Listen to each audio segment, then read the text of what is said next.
여러분, 어느 시골에 총각 선생님이 출근을 하고 있었는데 학교 가는 길에 냇가가 있습니다.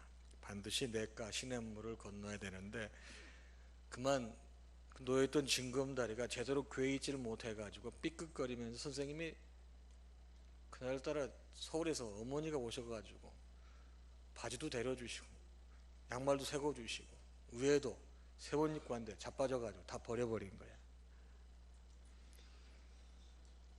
얼마나 속상했겠어요. 그래서 다시 집에 돌아가서 자초지종을 설명드리죠. 어머니가 딱 하시는 말씀이, 너 내가 밟았던 그 흔들거렸던 그 돌 바로 잡아놓고 온 거야?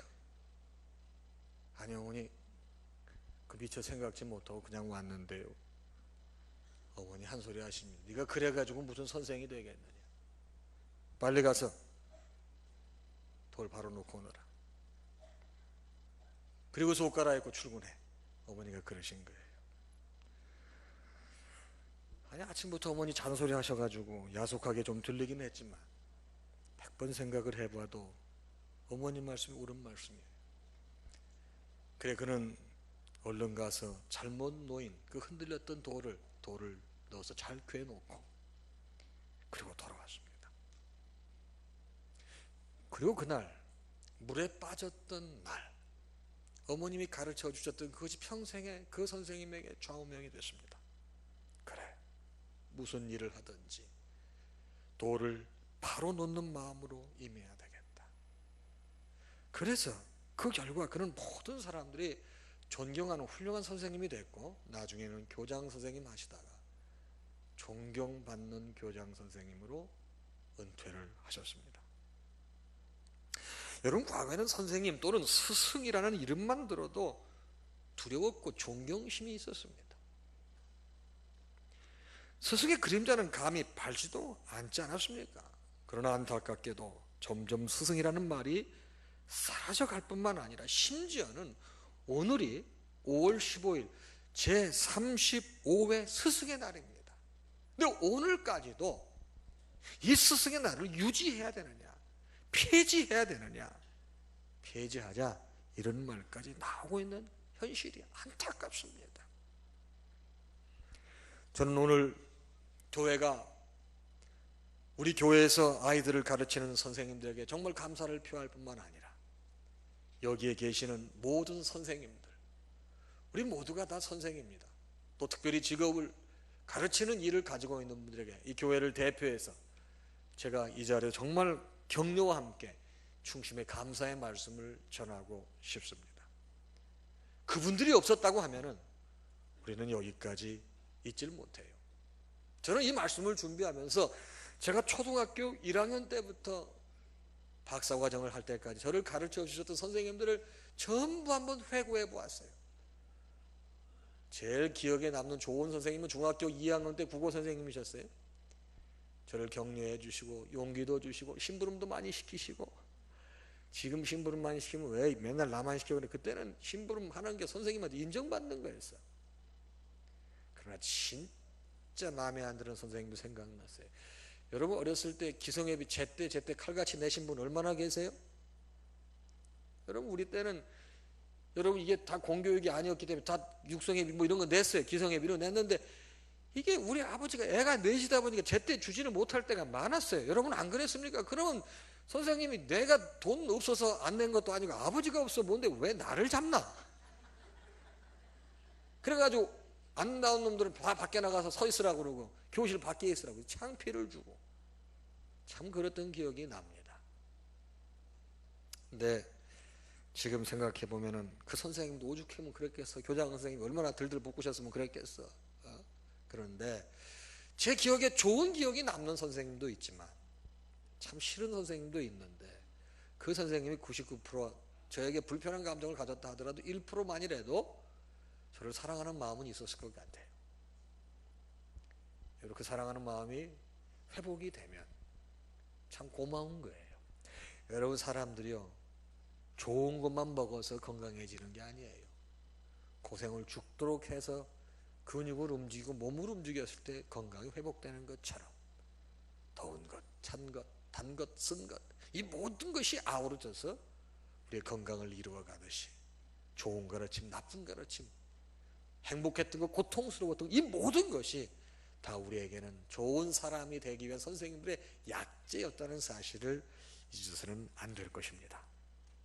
얼마 전에 신문 기사에 실린 글을 보니까 오늘 우리 학교의 선생님들에 대한 위상의 위기감을 느끼는 기사가 실린 것을 보고 충격을 받았습니다. 학생들의 생활 지도를 하는 선생님 426명이 설문에 답을 했는데 질문입니다. 가르치는 제자들로부터 신체적인 폭행을 당한 적이 있는가? 3.8명, 3.8%. 그러니까 선생님 100분 중에 4분이 애들한테 맞아요. 우리 때는 선생님이 애들 때렸는데 지금은 애들이 선생님을 때려요. 욕설과 폭언은 114명, 26%. 애들 4명 중에 1명이 선생님한테 욕설을 하고 폭언을 한다 이 말이에요. 폭행하겠다는 위협, 선생님 죽여버릴 거야, 이런 애들이 76명. 그리고 학교에 세워둔 선생님 자동차에 해코지 하는 애들 어떻게 잘하는지, 학생 생활 지도하는 선생님 차는 너무 잘 알아가지고 187명, 43%가 거의 절반에 가까운 학생들이 선생님 타고 다니는 차에 해코지를 해놨다 이 말이에요. 이 밖에 학교 건물 벽에, 화장실에 선생님에 대한 욕설과 험담이 적혀있는 교사는 228명으로 54%였습니다. 생활 지도를 하는 선생님들이 뭐예요? 똑바로 해라, 바르게 해라. 옛날 같으면 체육 선생님, 우리 교련 선생님 같으면 그분들 맨날 때리긴 했었지. 우리는 정말 많이 맞고 자랐습니다. 그 선생님들은 가르치는 것보다 때리는 게 더 많았던 것 같아. 요즘 애들한테 맞는 시대가 됐어. 여러분, 2015년도 한국교총에서 발표한 교권 침해 건수를 봤더니 488건인데 너무 더 충격적인 것은 선생님들 중에서요, 너무 남사스러워서 애들하고 갈등이 생겨 너무 창피해서 보고하지 못하는 케이스가 90%라고 합니다. 그러니까 488건이면 500건이라고 하면 1년에 5,000건 정도가 일어나는 거예요. 10분의 1밖에 보고를 안 합니다. 여러분, 그것도 또 심각한 게 뭔지 아세요? 요즘에 선생님들이 기간제 교사분들이 많습니다. 여러분, 전국에 우리 선생님 수가 모두 4만 한 5, 6천 됩니다. 그런데 그 중에 기간제 교수가 4만 7천 명이에요. 그러니까 여러분 어떻습니까? 10%예요. 1년 선생님하고 없어요. 너무너무 선한 영향력 선생님 찾아보려고 흔적도 없고 기록도 없어요.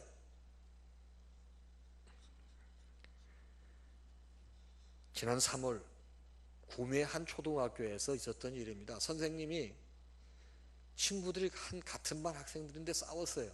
선생님이 여자 선생님인데 이제 그만 싸우고 서로 잘못했다고 화해해라 그랬더니 한 녀석이 선생님을 조패한 거 아니야? 초등학생 녀석이? 선생님이 그걸 맞고 전치 2주의 진단을 받았습니다. 초등학생 선생님을 때려요. 작년 12월 경기도 이천시 어느 특성화 고등학교에서는 30대 선생님에게, 여러분 고등학교 가게 되면 다 대걸레 있죠? 바닥 닦는 거, 그 대걸레 자루 가지고 선생님을 쿡쿡 찌르고, 그것도 부족해서 여러 놈들이 선생님 야단치고 뿐만 아니라 데리고 놀고 장난치고 희롱하고, 이걸 사진을 찍어가지고 SNS에 올렸어요. 사회적으로 큰 문제가 됐던 것을 여러분 기억합니다. 교직 만족도를 조사했습니다.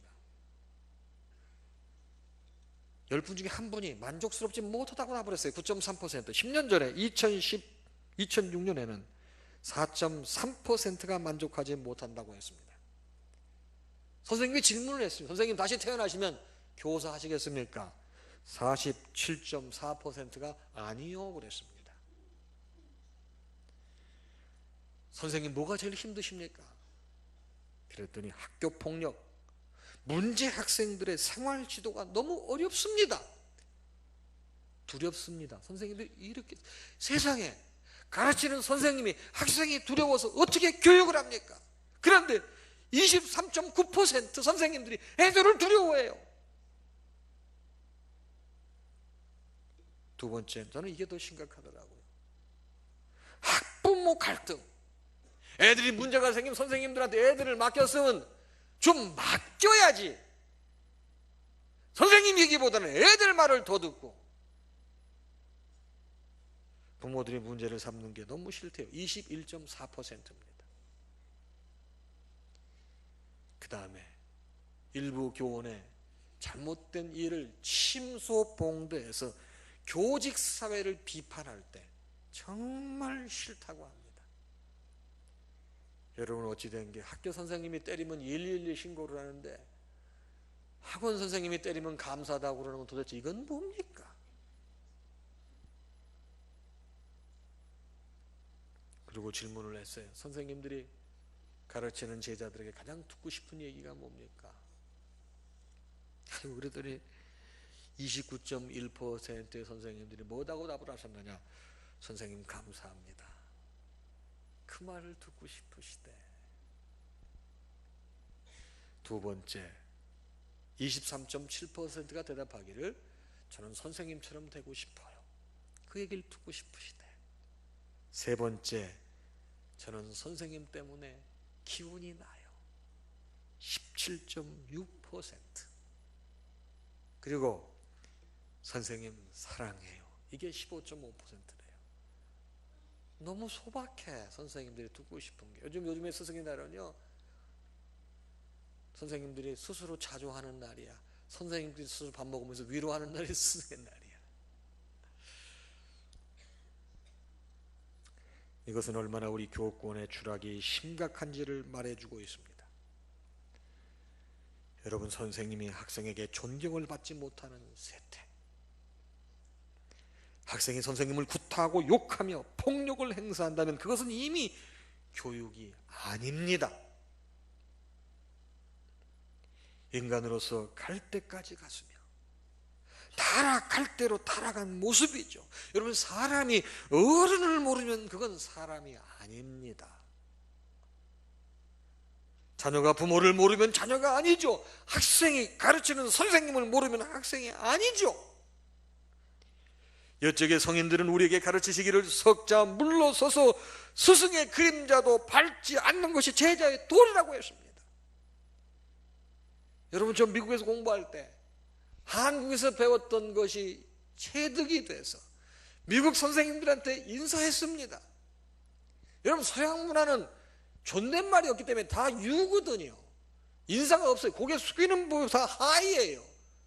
여러분, 내가 미국 처음 갔으니 그 문화를 알 수가 있나? 공손하게 선생님한테 늘 인사했었죠. 선생님이 얼마나 좋아하는지 몰라. 공부도 조금 못했는데 시험 볼 때도 10분간 더 답안지 쓰라고 여유도 주시고.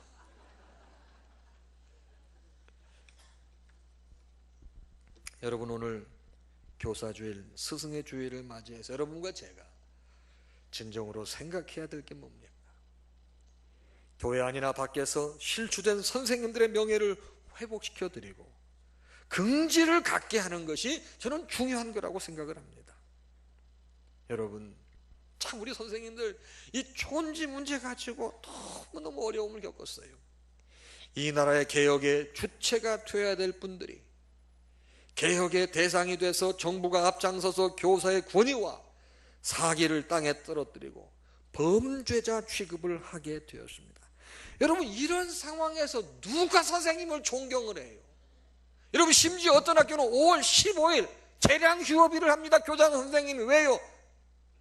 잡음 나는 거 싫어서. 촌지 가지고 무슨 문제 생기면 여러분, 교감 선생님, 교장 선생님 다 연대 책임이 있기 때문에 재량 휴업일, 교실이 텅텅 비어요. 여러분, 저는 작년에 선생님 한 분이 인터뷰하는 내용을 들었습니다. 아이고, 세상에 스승의 날에도 한번 대접을 받을 수 없다니. 이게 왠 줄 아십니까? 촌지 소동 때문에 그렇습니다. 그런 얘기를 했습니다. 여러분, 스승이 없는 사회, 가르침이 없는 사회, 미래가 없는 사회예요. 진정한 교육이 뭐예요? 그것은 학생들에게 예의 바른 인간을 양육하는 것과 어른 공경하는 도리를 바르게 가르치는 일과 선과 악의 구별과 판단의 표준을 가르쳐 주는 일이 교육이에요. 공부들은 잘합니다. 싸가지가 없어. 그런데 어른 아이를 알아볼 줄을 몰라. 여러분, 마음이 편하세요? 그런 새끼 키워서 즐거우십니까? 그저 그 교육 공부밖에 모르는 사회, 이거 아니거든요. 이것은 안 되는 교육입니다. 실패한 교육입니다. 저는 오늘 이 아침 한 세대를 참으로 멋지게 스승으로 살다가 하나님 품에 안긴 한 분을 소개하려고 합니다. 바울이라고 하는 분입니다. 그는 주님을 위해 자신의 것을 다 버렸지만 행복한 분이었습니다. 그에게 다가온 구원의 감격은 그의 생을 온통 바꿔놓은 일대 혁명이었습니다. 그리고 행복이란 결코 세상이 추구하는 것으로 얻을 수 없는 것임을 깨닫고 주님이 이 땅에 머무시면서 하셨던 사람 세우는 일에 그의 인생을 걸었던 사람이 바로 사도 바울입니다. 여러분, 오늘 본문이 갈라디아서입니다. 오늘 본문에 소개되는 이 갈라디아 교회는 바울에게 있어서 정말 잊을 수 없는 교회입니다. 정말 눈을 감고 떠도 망각을 지우려고 해도 잊을 수 없는 교회가 갈라디아 교회입니다. 왠 줄 아십니까? 바울의 상처, 바울의 약점, 허물을 감싸주고 덮어줬던 교회가 갈라디아 교회입니다. 여러분, 사실 사도 바울이 선교 여행을 하면서 갈라디아 교회를 개척할 때 그 당시 복음을 받아들이는 성도에게 사도 바울의 상태는 짐이었고 상처였고 무거운 안타까움이었습니다. 핸디캡이 있었습니다. 14절에 보니 그 핸디캡에 대해서 어떻게 갈라디아 교인들이 반응을 보였는지 자세히 설명하고 있습니다. 너희를 시험하는 것이 내 육체에 있으니 이것을 너희가 없인 여기지도 아니하며 버리지도 아니하고 오직 나를 하나님의 천사와 같이 또는 그리스도 예수와 같이 영접하였도다. 이게 무슨 말입니까? 사도 바울이요, 큰 약점이 있었어요. 흠이 있었어요. 근데 흠을 가지고, 약점을 가지고 복음을 전하는 것이 얼마나 힘들겠습니까? 그런데 갈라디아 교인들이요, 그거를 문제 삼지 않았어요. 보니까 이것을 너희가 없인 여기지도 아니하고 버리지도 아니하고 오직 나를 하나님의 천사와 같이, 그 허물 많은 인생을 천사와 같이 대접해서 더 나아가서 그리스도 예수와 같이 영접했다는 거예요. 이게 무슨 말씀이에요? 바울은 적어도 외형상으로는 강력한 지도자 유형에 속하는 사람 아닙니까? 한번 결심하면 앞만 보고 전진하는 유형의 지도자가 아닙니까? 여러분, 사도 바울이 성경, 구약 성경에 13권을 여러분 집필한 사람이에요. 사도행전은 성령의 역사인데 여러분, 사도 바울을 빼고는 있을 수가 없는 책이에요. 신약교회는 사도 바울이 없이는 있을 수가 없는 거예요. 그런데 그런 그에게도 자신의 연약함을 처절하게 느껴야 하는 아픔이 있었습니다. 그것은 건강 문제였습니다. 여러분, 목회자가 건강하지 못하면 굉장히 덕이 안 됩니다. 그리고 몸이 아플 때 목사님께 기도받으러는 목사님이 자기 몸도 건사하지 못하면서 기도받으려고 그런 사람이 얼마나 있겠어요. 여러분, 우리 교회 장로님들, 재직분들 참 좋은 분들입니다. 참 이런 분을 만나게 해주신 하나님께 제가 너무 감사한데 제가 공언합니다. 만약에 제가 병들어 누워서 3개월 동안 강단을 지키지 못하면 저를 얼마나 지켜주실 수 있을 것 같습니까? 장로님들 마음에는 목사님 계속 모시고 싶지만 강단이 비면서 여러분도 제가 강단에 서지 않고 다른 분이 쓰시는데 말씀이 전 같지 않아. 그러면 여러분 자꾸만 부목사님 돌아가서 세우고 그러면 여러분도 교회 안 나와요. 그럼 장로님들 땀나기 시작하는 거야. 새 목사님 찾아야 되겠다. 여러분, 그래서 우리 성경에 나와 있지 않지만 선배 목사님들이 후배들에게 가르쳐주는 여러분 비법이 있다. 잔인해라. 끝까지 잔인해라. 뭐에 대해서? 네 건강에 대해서. 여러분, 제가 진짜 쇼킹한 얘기 하나 할까요? 여러분, 사모님이 돌아가시면 교인들이 목사님 사모님 안 계시면 목회하시기 곤란하니까 빨리 재혼하시라고 막 그런다? 여러분 정말이야. 제 친구가 지금 홀로 됐는데 미치겠대. 그 소리 듣네. 짜증이 난대. 근데 목사님 돌아가시면 사모님은 어떻게 되는 줄 아십니까? 여러분 혹시 들어보셨나? 개밥의 도토리라고. 그 제 한 식구도 잘 들어야 돼, 내 얘기. 내가 죽으면 저렇게 좋은 사모님도 아웃되는 것처럼 어디 갔대 그런데 이부에 있었는데. 그래서 독하라고 그래요. 어떨 땐 여러분 제가 예배 못 나올 때가 있어요. 그때는 여러분 이거 컨디션이 넘어가면은 내일 주일 지키는데 문제가 될 수 있겠다. 그럴 땐 여러분 안면 몰수하고 저 갑니다. 왜? 누가 책임져 주는데. 이게 일국의 대통령의 어떠함은 국가의 어떠함이에요. 여러분 우리 교회에서 가장 비싼 동산이 뭐라고 생각하세요? 부동산은 움직이지 않는 재산이죠? 여러분 우리 교회에서 가장 값어치 나가는 동산이 뭐라고 생각하시느냐 이 말이야. 한 번도 생각 안 해보셨죠?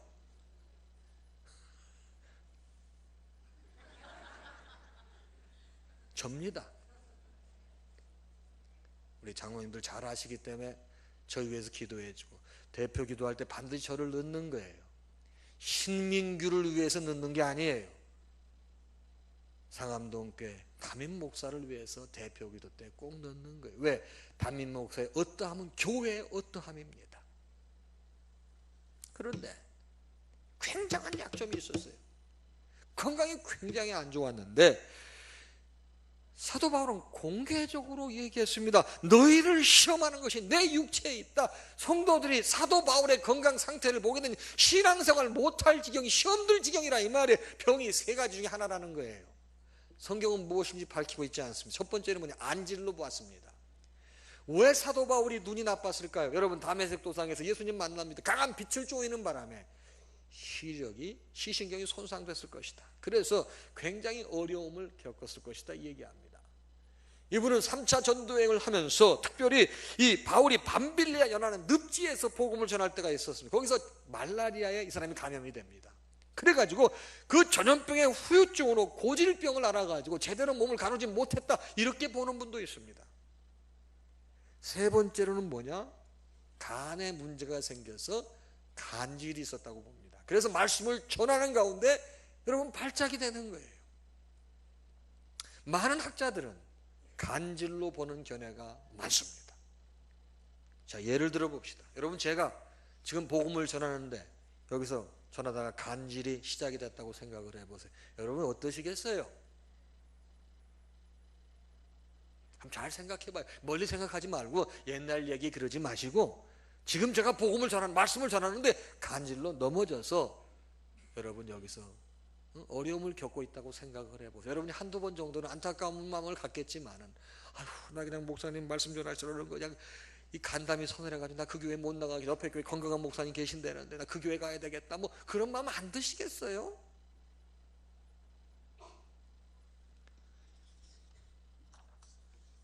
여러분 그런데 그 교인들은요 그 바울의 그런 상태가 있었음에도 불구하고 버리지 아니하였다고 그래서 버리지 않았다. 그리고 오직 하나님의 천사와 같이 되었고 업신여기지도 않았고 나아가서 예수님 영접하는 것처럼 그 바울을 영접했다는 거예요. 오히려 그들은 바울을 사랑했습니다. 자기들 눈이라도 빼어줄 것처럼 바울을 사랑했습니다. 그런데 이게 웬일입니까? 바울이 떠난 지 2, 3년 후에 그 교회에 문제가 생기기 시작했습니다. 달콤한 거짓 교사들이 들어왔습니다. 여러분 몸에 좋은 약은 쓴 겁니다. 아까도 보세요.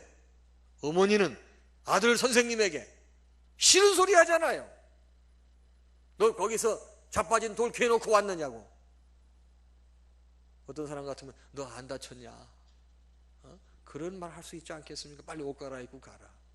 어떤 말이 더 살갑게 들려요. 다치지 않았느냐? 옷 갈아입고 가라 하고 너 돌 캐놓고 왔느냐고. 선생님도 엄마 말이 귀찮아 기분 나빴다고 그러잖아요. 그런데 아무리 곰곰이 생각해봐도 그 말씀이 맞았다고 그러지 않습니까? 여러분 거짓 교사 사탄은 언제나 여러분에게 달콤하게 다가오는 것입니다.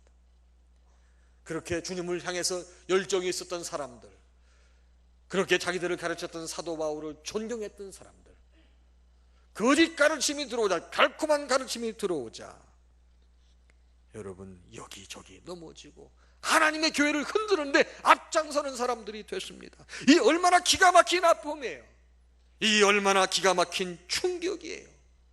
자신의 눈이라도 빼어줄 정도로 사제지간의 사랑이 넘쳤던 교회, 가르침의 열정 앞에 단순히 배우는 자리에 있을 뿐만 아니라 함께 성장하던 교회가 이젠 변질의 타락의 길로 가게 될 때 그 가르치는 자의 고통과 그 가슴 아픔을 여러분 아십니까? 그 통증이 얼마나 컸으면 갈라디아서 3장 3절에 피를 토하듯이 외칩니다. 너희가 이같이 어리석으냐? 성령으로 시작하였다가 이제는 육체로 마치겠느냐? 그 안타까움을 바라보는 스승의 마음, 그러나 그를 너무 사랑하기에 책망하고 그들을 포기하지 않습니다. 19절 이하의 나의 자녀들아, 너희 속에 그리스도의 형상을 이루기까지 다시 너희를 위하여 해산하는 수고를 하노니 내가 이제라도 너희와 함께 있어 내 언성을 높이려 함은 너희에 대하여 의욕이 있습니다. 여러분, 인간의 고통 중에 제일 힘든 게 해산의 고통이에요. 그런데 바울은 오늘 무너진 공동체를 일으키기 위해서 변질된 사람을 세우기 위해서 해산의 수고를 하겠다고 선언하는 거예요. 포기하지 않는 거예요. 이것이야말로 스승이 제자들에게 끼칠 수 있는 가장 위대한 영향력입니다. 절대 포기할 수 없는, 심지어 자신이 잘못되는 한이 있더라도 그들을 다시 세우겠다는 거룩한 의지가 담겨 있는 겁니다. 한번 생각해 보십시다. 여러분, 육신의 자녀 하나 출산하는데도 그렇게 많은 고생과 어려움이 따르는데, 여러분 저는 봤습니다. 아이 낳는 거 7명을 봤습니다. 그런데 여러분, 죄와 마귀에게 사로잡힌 영혼을 하나님의 자녀로 변화시켜 구원하는 일이 얼마나 많은 수고가 따르겠습니까? 요즘 우리가 사는 교권이 무너지고 이젠 스승이 존경받지 못하는 시대 속에 살아갑니다. 어쩌면 이렇게 강단에서 스승에 대해 외쳐도 현실의 벽 앞에 우리의 마음은 무겁기만 합니다.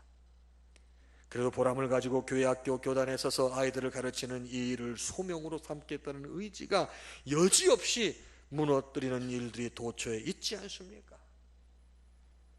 영적으로도 정말 어둡습니다. 사탄이 정말 제철을 만난 듯 날뛰지 않나 생각합니다. 그러므로 선생의 자리는 해산의 수고와 해산 수고의 과정이 없이는 그 제자들을 바로 설 수 없기에 야고보 사도는 야고보서 3장 1절에서 내 형제들아, 너희는 선생된 우리가 더 큰 심판을 받을 줄 알고 선생이 많이 되지 말라고 말씀하지 않았습니까? 이게 무슨 말씀이에요?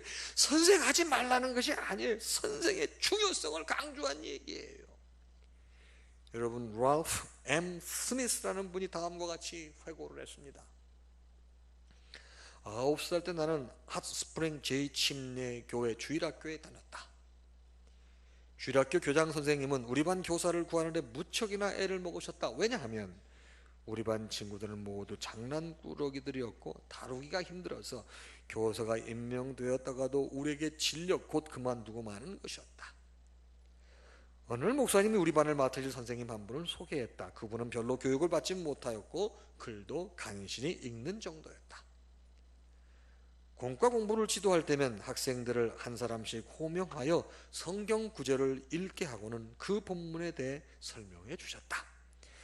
그렇지만 그 선생님은 하나님의 말씀을 전하는 데 있어 꼭 필요한 조건을 갖추고 계셨다. 바로 사랑이었다.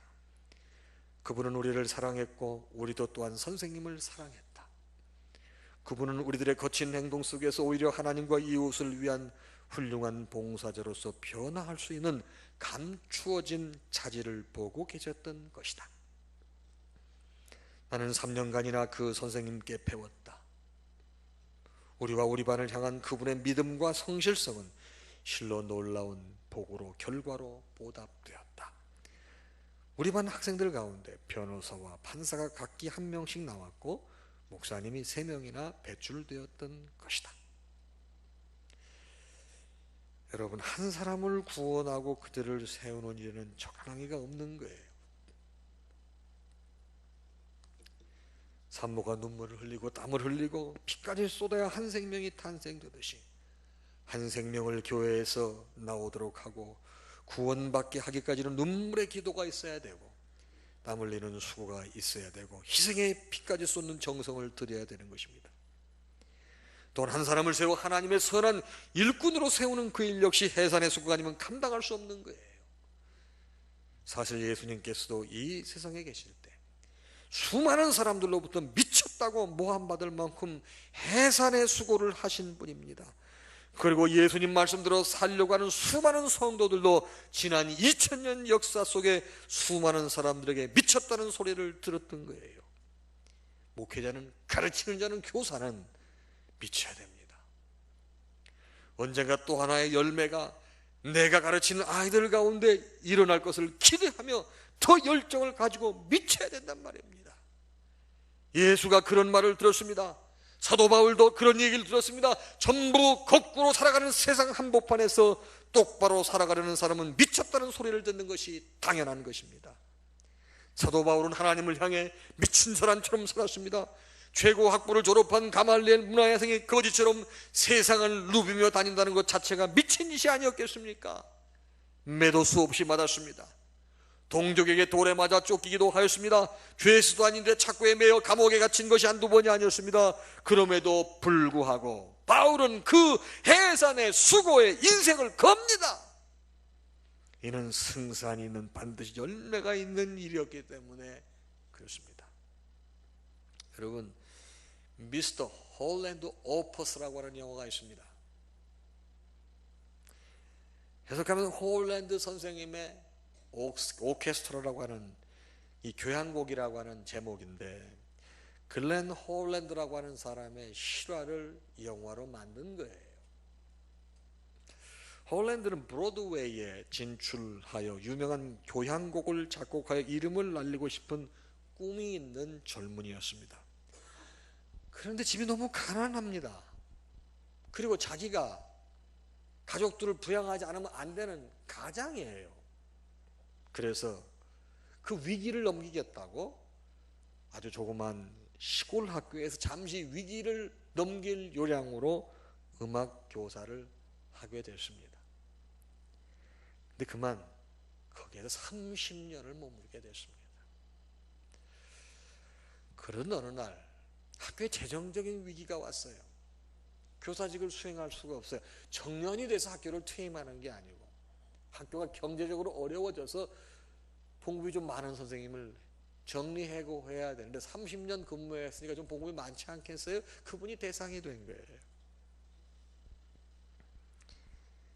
이제 떠날 날입니다. 마지막 날입니다. 책상에 앉아서 지나온 날들을 회고해 봅니다.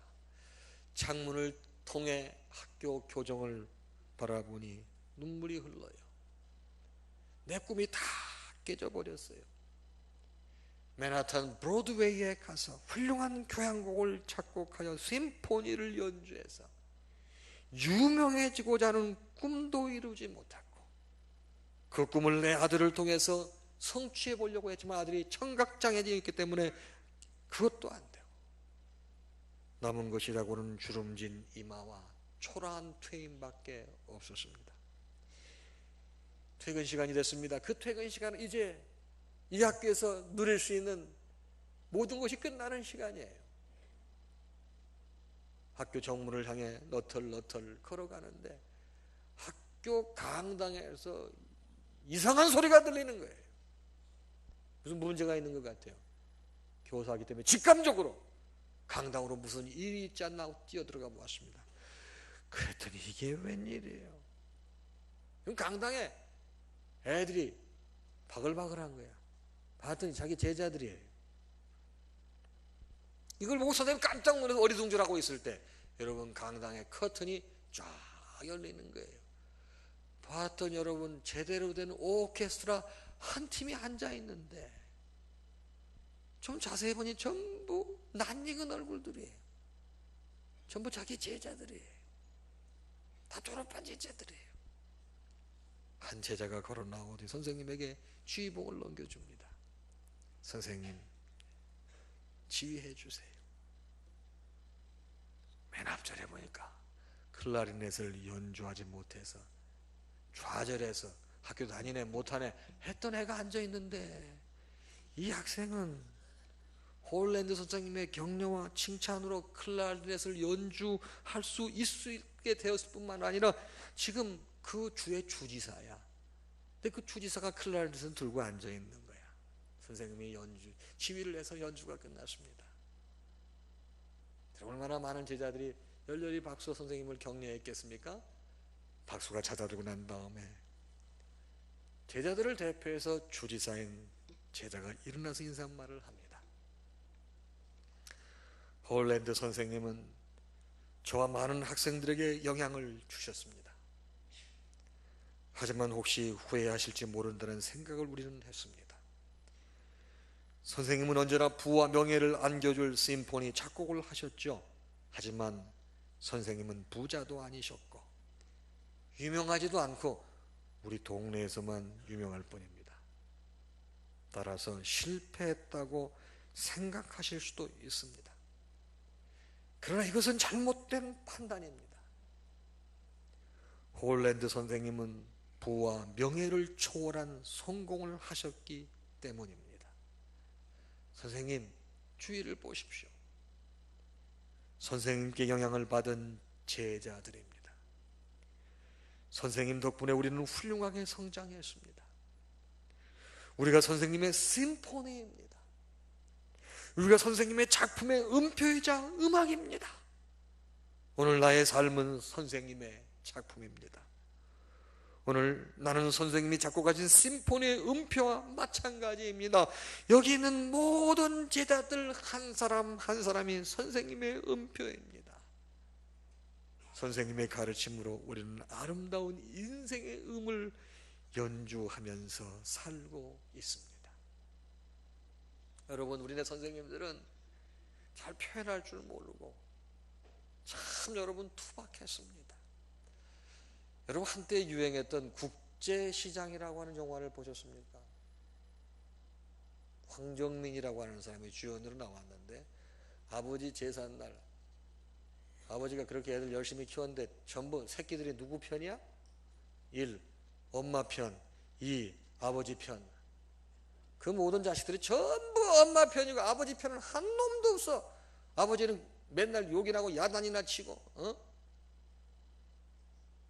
아버지 제삿날이에요. 다 거실에서 손주들도 할머니한테가 할아버지처럼 오지도 않아.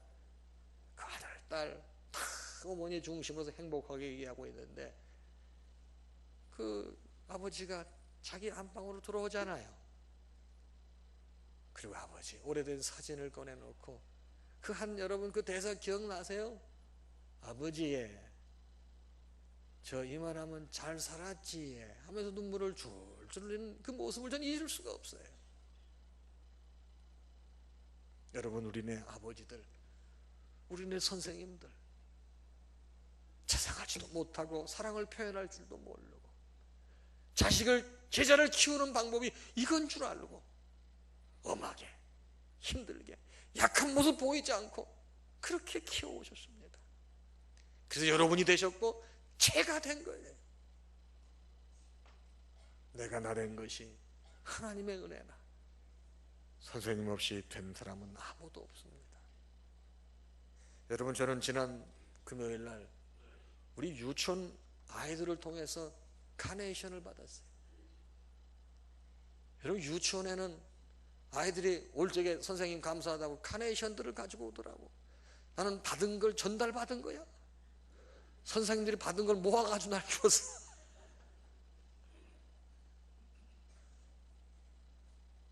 여러분, 어쩔 때는 학부형들이 도너츠도 갖다 주고 케이크도 갖다 주고 어린이집도 마찬가지예요. 빵도 가져다 주고 과일도 가져다 주고 선생님 고맙다고 그래요. 세상에 땅에 붙어 다니는 놈 잘 봐달라고는 그렇게 신경을 쓰시는데, 여러분, 영혼을 책임지고 있는 우리 교회 학교 선생님들에 대해서는 어떤 생각을 하고 계십니까?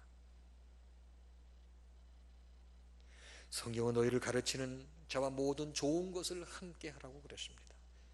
여러분, 선생님들이 듣고 싶어 하시는 말씀이 그렇게 무리한가요? 뭐예요? 선생님 감사합니다. 선생님처럼 되고 싶어요. 선생님 때문에 힘이 납니다. 선생님 사랑합니다. 여러분, 저도 여러분 어떻게 보게 되면은 여러분들에게 약점, 나약한 모습 이런 걸 안 보이려고 굉장히 노력하는 사람일 거예요. 왜? 저도 9세대 사람이거든요. 부모님한테 배운 게 그것밖에 없어. 남자는 울면 안 된다, 뭐 이런 거 있지 않습니까? 울면 안 돼, 울면 안 돼, 이런 것만 배워가지고 여러분들은 나약한 모습 이런 거 보이고 싶어 하지 않아요. 그렇지만 많이 힘들 때도 있어요. 네, 여러분, 선생님이 어떻게 사는 줄 아십니까? 제자들의 격려, 위로, 감사함 이런 거로 사는 거예요. 여러분, 제가 여러분에게 영적인 스승이에요. 여러분 사랑합니다. 그런데 여러분, 저도 여러분의 사랑이 필요해요. 여러분의 격려가 필요해요. 세상은 일방적인 게 없어요. 우리 선생님들 사랑하시고 격려하시고, 여러분을 가르쳐 주시던 선생님들 사랑하시고 격려하시고, 여러분 이 좋은 믿음의 교제가 있는, 서로 격려하는, 정말 잊을 수 없는 제35회 스승의 날, 또 교사 주일이 되기를 주님의 이름으로 축복합니다. 우리 다 같이 일어나서 찬송가 348장 1절 부르고 축도로서 예배를 마치겠습니다.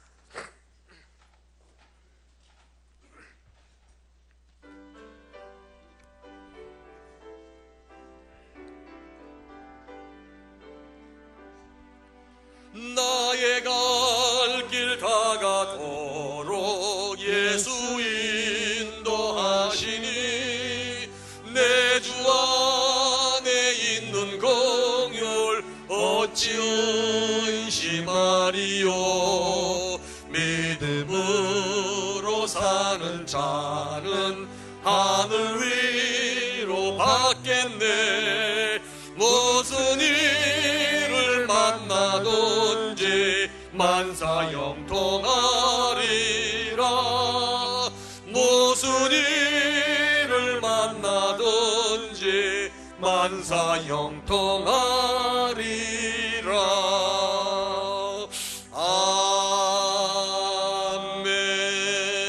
아멘. 우리 주님 예수 그리스도의 크신 은혜와 하나님 아버지의 무한하신 사랑하심과 성령님의 감동, 감화, 교통, 역사, 충만하심이 오늘 교사의 주일을 기념하고 우리를 가르쳐준 선생님들의 은혜를 생각하면서 세상을 떠나는, 세상을 향해 나아가는 사랑하는 당신의 모든 자녀와 그 가정들 위해 이제로부터 영원토록 함께 있을지어다. 아멘.